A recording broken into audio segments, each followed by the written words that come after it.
Hello guys, welcome back to lifetime stories. അപ്പോൾ എല്ലാവരും സുഖമായിട്ടിരിക്കുന്നെന്ന് വിശ്വസിക്കുന്നു. അപ്പോൾ നിങ്ങൾക്ക് +1 അലോട്ട്മെൻറ്റ് കിട്ടിയിട്ട് അഡ്മിഷൻ എടുത്തോ? അപ്പോൾ ഞാൻ അഡ്മിഷൻ എടുത്തു ഗൈസ്. ഞാൻ സയൻസാണ് ചൂസ് ചെയ്തത്. അപ്പം ഞാൻ എന്തുകൊണ്ടാണ് സയൻസ് ചൂസ് ചെയ്തത്, സയൻസിൻ്റെ ഗുണങ്ങളും ദോഷങ്ങളും ഓപ്പർച്യൂണിറ്റീസും ഒക്കെ പറയുന്നൊരു വീഡിയോ ആയിരിക്കും ഇത്. അപ്പം ഞാനും ഒരു 7ാം ക്ലാസ് വരെ ഹ്യൂമാനിറ്റീസ് എടുക്കണം, എന്നിട്ട് UPSC എക്സാം എഴുതണം എന്നൊക്കെയായിരുന്നു എൻ്റെ മനസ്സിലെ പ്ലാൻ. അപ്പോൾ ഒരു 7th സ്റ്റാൻഡേർഡ് കഴിഞ്ഞപ്പം ആ ഒരു വെക്കേഷന് മെഡിക്കൽ ഫീൽഡിലേക്ക് ഞാൻ എത്തിയാൽ നല്ലതായിരിക്കുമെന്ന് എനിക്ക് തോന്നി. അങ്ങനെ ഞാൻ സ്വന്തമായിട്ട് മെഡിക്കൽ ഫീൽഡിലേക്ക് ഉള്ള പല പല ജോബ്സും ഇങ്ങനെ നോക്കി. അപ്പം നേഴ്സിങ്ങിനോട് എനിക്ക് തീരെ ഇൻട്രസ്റ്റ് ഇല്ലായിരുന്നു. അപ്പം ഞാൻ പിന്നെ ഇങ്ങനെ ഓരോന്ന് സെർച്ച് ചെയ്ത് ഇരിക്കുകയായിരുന്നു. പിന്നെ അല്ലാതെ ഫാർമസിസ്റ്റും ഒക്കെ എൻ്റെ മനസ്സിലുണ്ടായിരുന്നു. പക്ഷെ ഞാനതൊന്നും എടുക്കാതെ പെട്ടെന്നൊരാഗ്രഹത്തിൽ നീറ്റ് ക്രാക്ക് ചെയ്യണം, എന്നിട്ട് എനിക്ക് MBBS എടുക്കണം, ഡോക്ടറാവണം എന്നുള്ള ആഗ്രഹങ്ങളൊക്കെ തോന്നി. അതും ആദ്യം മിലിറ്ററി ഡോക്ടറാവണം എന്നായിരുന്നു. പിന്നെ ആഗ്രഹം കൂടി ഗൈനക്കോളജിസ്റ്റ് ആവണം എന്നൊക്കെയാണ് ഇപ്പോഴത്തെ എൻ്റെ കരളിലെ ആഗ്രഹം.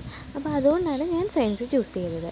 പിന്നെ സയൻസ് ചൂസ് ചെയ്യാനുള്ള വേറെ കാരണങ്ങൾ എന്തൊക്കെയാണെന്ന് ചോദിച്ചു കഴിഞ്ഞാൽ, സ്ഥിരം നാട്ടുകാരുടെ ഡയലോഗായ സയൻസ് എടുത്താൽ എന്തിനു വേണമെങ്കിലും പോകാമല്ലോ, അതും ഒരു റീസണാണ് ഗൈസ്. പക്ഷേ നമുക്ക് ഇൻട്രസ്റ്റ് ഉള്ള സബ്ജക്റ്റ് ഏതാണോ അതെടുക്കാം.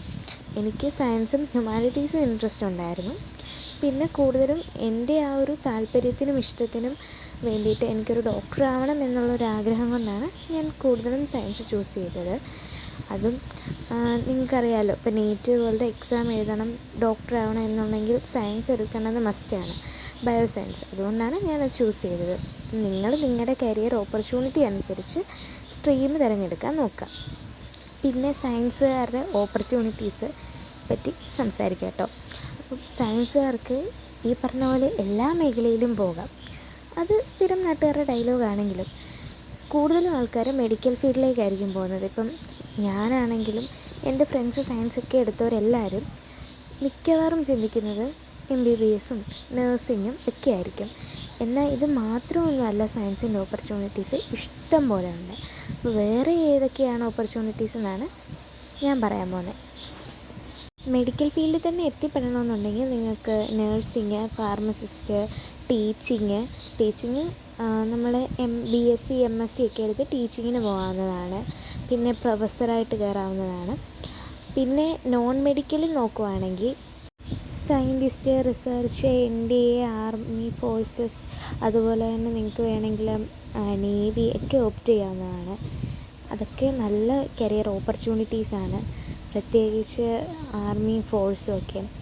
അപ്പം നിങ്ങളുടെ ഇൻട്രസ്റ്റും താല്പര്യവും നോക്കി മാത്രം നിങ്ങൾ ചൂസ് ചെയ്യുക.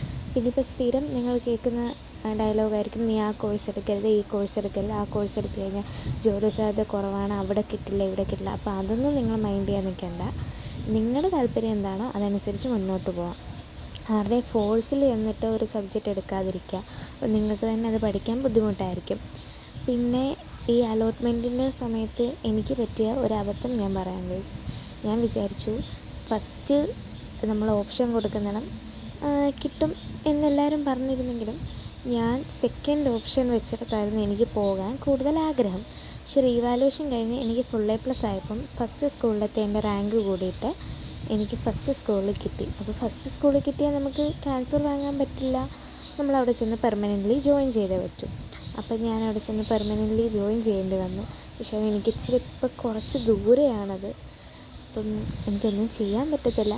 അപ്പം നിങ്ങളിനി ആർക്കെങ്കിലും സെക്കൻഡ് അലോട്ട്മെൻറ്റ് കിട്ടി, ഇങ്ങനെ സെക്കൻഡ് അലോട്ട്മെൻറ്റ് വന്നില്ല, സെക്കൻഡ് അലോട്ട്മെൻറ്റ് വരുമ്പം ഇതുപോലെ വല്ല അബദ്ധവും പറ്റിയിട്ടുണ്ടെങ്കിൽ കമൻറ്റ് സെക്ഷനിലൊന്ന് പറയുക, എനിക്കൊന്ന് ആശ്വസിക്കാൻ വേണ്ടിയിട്ടാണ്.